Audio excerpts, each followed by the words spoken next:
Parfois, sans même nous en rendre compte, la personne avec qui nous sommes en lien devient notre principal moyen de gérer notre anxiété, notre solitude, notre incertitude ou notre sentiment d'insécurité.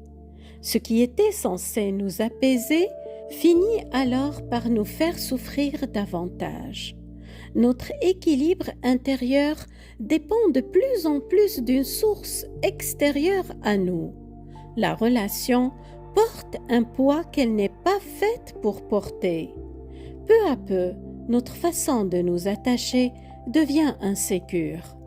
La question surgit alors naturellement. Comment en sortir?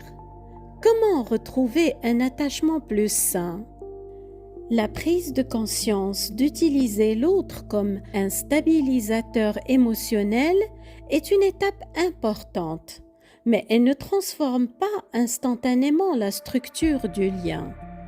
On ne décide pas du jour au lendemain de ne plus avoir besoin de l'autre pour se sentir en sécurité.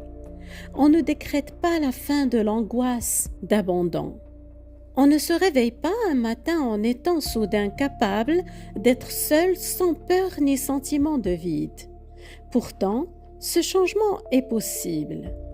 Mais c'est un chemin, pas un miracle.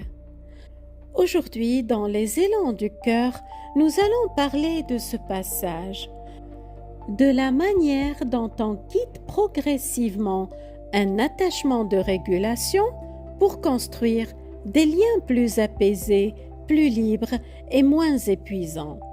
Non pas en apprenant à ne plus avoir besoin des autres, mais en cessant de leur confier la responsabilité de notre propre équilibre intérieur. Je suis Fatem Zahra Alami. J'accompagne celles et ceux qui veulent cesser d'aimer pour calmer une angoisse et commencer à aimer de manière plus sereine. Parce que l'amour ne devrait jamais être une bouée de sauvetage. Il devrait être un horizon. Passer vers un attachement plus sain ne consiste pas à aimer moins. C'est permettre à la relation de redevenir un espace de rencontre plutôt qu'un espace de survie. De passer du statut de bouée de sauvetage à celui de compagnon de voyage. Car un attachement plus sain n'est pas un attachement moins profond. C'est un attachement qui porte moins de poids. Quand l'attachement est insécure ou de régulation, la relation devient rapidement déséquilibrée. Il y a l'épuisement de celui qui est utilisé comme régulateur. Recevoir la responsabilité de l'équilibre émotionnel de l'autre est une charge immense.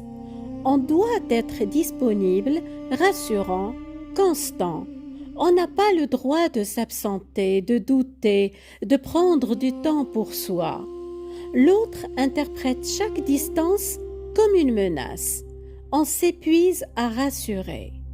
Il y a aussi la culpabilité de celui qui est en régulation. Sentir qu'on a besoin de l'autre pour tenir peut être très inconfortable. On se sent dépendant, vulnérable, presque honteux. On peut essayer de contrôler l'autre pour ne pas ressentir cette peur. Ou on peut se détester de ne pas être capable d'être seul. C'est un cercle vicieux de l'insécurité. Plus on a besoin de l'autre pour se réguler, plus on le surveille. Plus on le surveille, plus il se sent contrôlé. Plus il se sent contrôlé, plus il s'éloigne. Plus il s'éloigne, plus notre besoin de régulation augmente. La relation devient une spirale épuisante. Puis s'installe l'illusion que plus de proximité va arranger les choses. On a tendance à croire que si l'autre était plus présent, plus rassurant, plus constant, alors on irait mieux. Mais le problème ne vient pas de l'autre. Il vient de l'incapacité à se réguler seul. Aucune présence extérieure ne comblera un vide intérieur. Accepter que l'on fonctionne ainsi sans s'en vouloir est la première étape, peut-être la plus difficile. Beaucoup de personnes vivent leur attachement de régulation comme une honte secrète. Je suis trop dépendant, trop collant. Je ne devrais pas avoir autant besoin de l'autre. Cette autocritique ne fait qu'aggraver le problème. Elle ajoute une couche de culpabilité à une structure déjà douloureuse. Et la culpabilité ne libère pas, elle enferme. L'attachement de régulation est souvent la conséquence d'une histoire ancienne, une insécurité précoce, une peur de l'abandon, un manque de repères stables dans l'enfance ou des relations antérieures qui ont blessé la confiance. Ce n'est pas une faiblesse, c'est une adaptation. Une adaptation à un environnement émotionnel qui n'était pas sécurisant. Cette adaptation a pu être utile autrefois. Elle a permis de tenir, de survivre, de ne pas s'effondrer. Aujourd'hui, cela se manifeste par un manque de sécurité intérieure, une difficulté à se sentir suffisamment bien seul. Mais ce qui a été utile à un moment peut devenir un frein plus tard. Ces blessures ne se réparent pas par la présence de l'autre. L'autre peut les soulager temporairement. Il ne peut pas les guérir parce qu'elles ne viennent pas de lui, elles viennent de l'intérieur. Travailler cette couche plus profonde est un retour vers soi. Aujourd'hui, vous n'avez plus besoin de nager avec une bouée. Peut-être que vous pouvez apprendre à flotter par vous-même, à sentir que l'eau vous porte, que vous n'allez pas couler. L'être humain restera toujours un être d'attachement. Ce qui change, c'est la place que la relation occupe dans notre équilibre psychologique. Dans l'attachement de régulation, la relation devient un pilier indispensable à la stabilité intérieure. Dans un attachement plus sain, la relation reste importante, mais notre sentiment de sécurité et notre équilibre intérieur n'en dépendent pas. L'un des signes les plus fréquents est que la solitude devient rapidement inconfortable dès que la relation ne remplit plus sa fonction de régulation. Cela devient une épreuve, l'angoisse monte, l'esprit s'emballe, on a besoin de l'autre pour retrouver son propre équilibre. Une personne peut très bien vivre seule, travailler, voyager, avoir des activités, et pourtant utiliser un lien comme principal régulateur émotionnel. Sortir de cette dynamique passe par un apprentissage progressif, celui de la solitude apprivoisée. Pas être seul dans le sens sans relation, mais seul dans le sens capable d'exister sans que l'autre soit constamment là. Apprendre à être seul passe souvent par de petites expériences régulières où l'on reste seul sans chercher immédiatement à combler le vide. Commencez par de courtes périodes, 10 minutes, une demi-heure, sans téléphone, sans distraction, sans contacter l'autre. Juste être avec soi-même, ressentir l'inconfort, ne pas le fuir. L'inconfort ne tuera pas. Il est désagréable, mais il passe. À force de petites expositions, le cerveau apprend que la solitude n'est pas un danger, que ce n'est pas forcément un abandon. Peu à peu, on apprend qu'on peut traverser l'inconfort seul sans s'effondrer. Cet apprentissage prend du temps, des semaines, des mois, mais chaque petite victoire renforce la confiance en sa propre capacité à se réguler seul.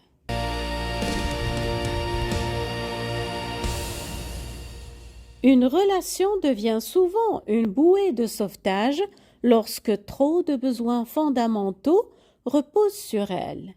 Besoin de réconfort, de validation, de sécurité, de soutien, de connexion. Plus la relation porte seule ses fonctions, plus la dépendance émotionnelle augmente. Le changement commence lorsque ces fonctions se répartissent progressivement dans plusieurs espaces de vie. Cela implique de développer progressivement ses propres sources de régulation. Au lieu de se tourner systématiquement vers l'autre quand l'angoisse monte, essayez d'autres outils. Les activités qui nourrissent le sentiment d'exister et qui apaisent. Développer des compétences, avoir des projets, s'occuper, avoir d'autres relations de qualité. Se rappeler que l'on a déjà traversé des moments difficiles sans l'autre. La relation continue alors d'avoir une grande valeur, mais elle n'est plus chargée d'assurer à elle seule l'équilibre intérieur de la personne. Dans un attachement de régulation, on a externalisé sa capacité à s'apaiser. L'autre est devenu le principal outil de gestion émotionnelle. Sortir de cette dépendance, c'est reconstruire des ressources internes.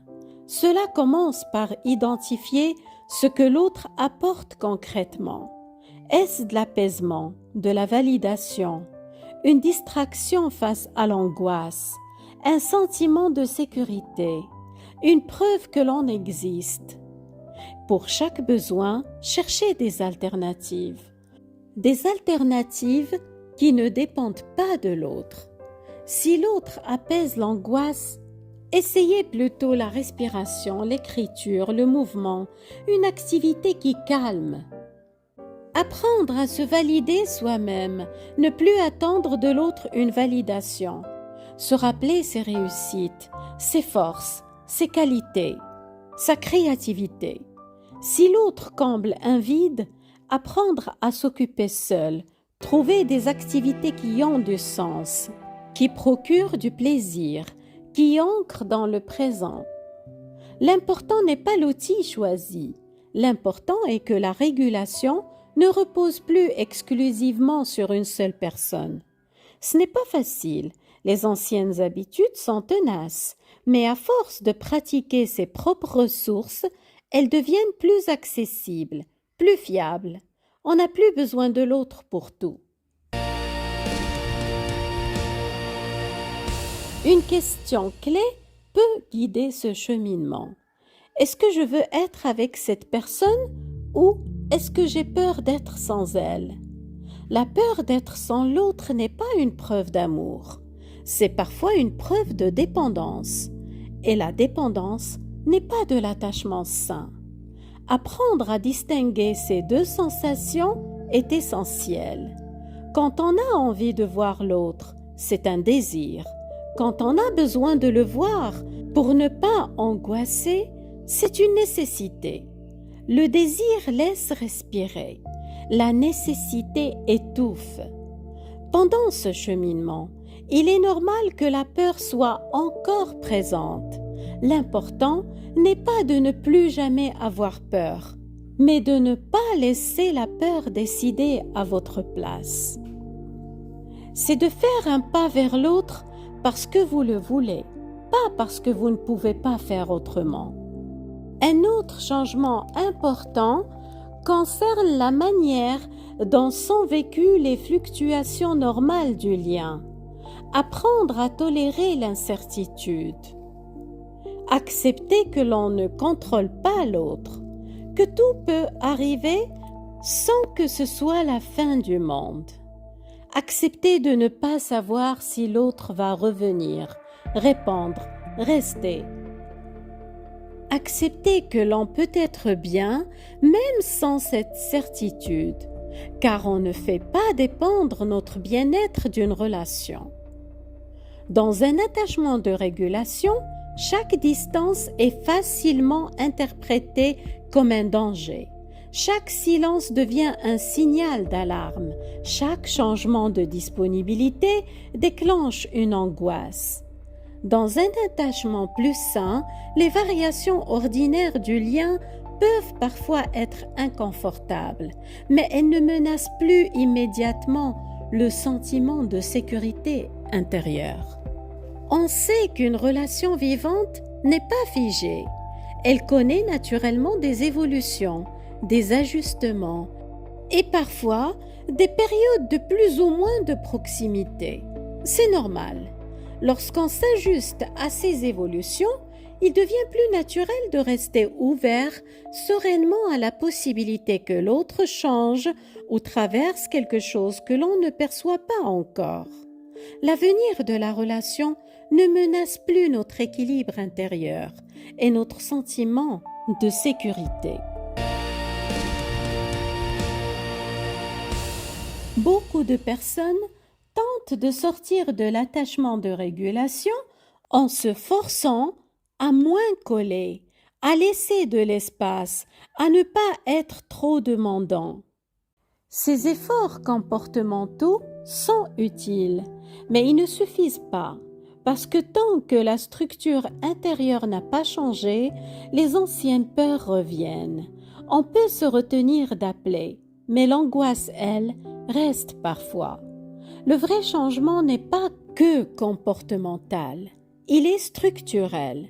Il s'agit de transformer sa relation à soi-même, de construire une sécurité intérieure qui ne dépend pas de l'extérieur.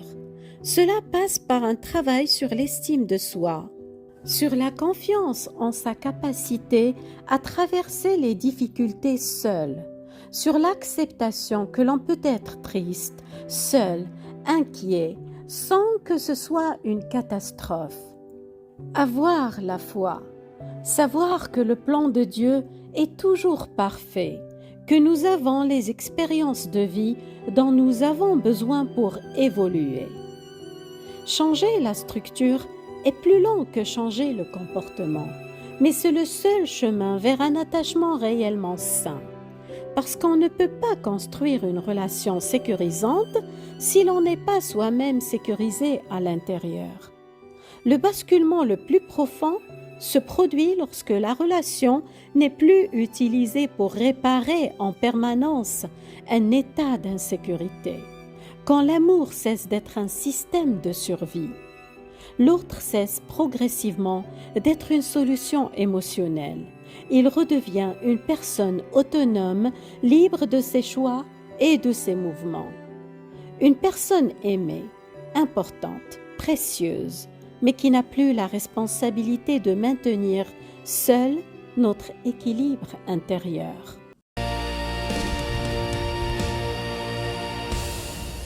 Un dernier point est peut-être le plus important. Sortir d'un attachement de régulation n'est pas un état à atteindre, c'est un processus. Il y aura des progrès et des rechutes, des jours où l'on se sent fort et des jours où l'on se sent vulnérable. Ce n'est pas grave. La sécurité intérieure n'est pas une forteresse, c'est une souplesse. La capacité à s'ajuster, à tomber et à se relever, à avoir besoin de l'autre sans en dépendre. Ne vous attendez pas à devenir parfaitement autonome. L'autonomie totale n'existe pas. Nous avons tous besoin des autres. La question n'est pas de ne jamais avoir besoin, c'est de ne pas avoir besoin au point de ne plus pouvoir exister sans. Acceptez que ce cheminement prenne du temps. Acceptez les hésitations. Acceptez les moments où vous retombez dans vos anciennes habitudes. Ce n'est pas un échec, c'est une étape. L'attachement de régulation repose sur une peur, celle de ne pas tenir sans l'autre. Il épuise celui qui régule et celui qui a besoin de se réguler. Il transforme l'amour en dépendance, la présence en obligation, la distance en menace. Les questions pour comprendre en reproches et en interprétations.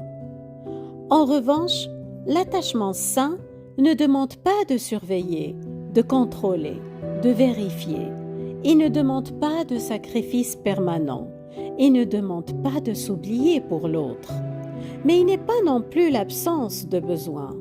C'est plutôt la liberté de choisir. Choisir d'être avec l'autre, pas par nécessité, mais par envie. Choisir de l'aimer sans s'épuiser. Choisir de rester sans que la peur de perdre l'autre décide à notre place. Il repose sur une base simple. On est debout seul et on choisit d'être avec l'autre. Pas par besoin, mais par choix. La relation peut alors redevenir ce qu'elle est censée être, un lieu de rencontre plutôt qu'un dispositif de survie.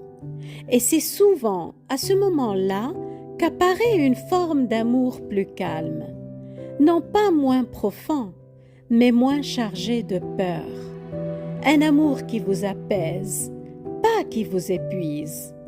Un amour qui vous laisse exister, pas qui vous aspire. Un amour qui ne dépend pas de la présence constante de l'autre pour tenir debout. Passer d'un attachement de régulation à un attachement plus sain ne consiste pas à apprendre à vivre sans les autres.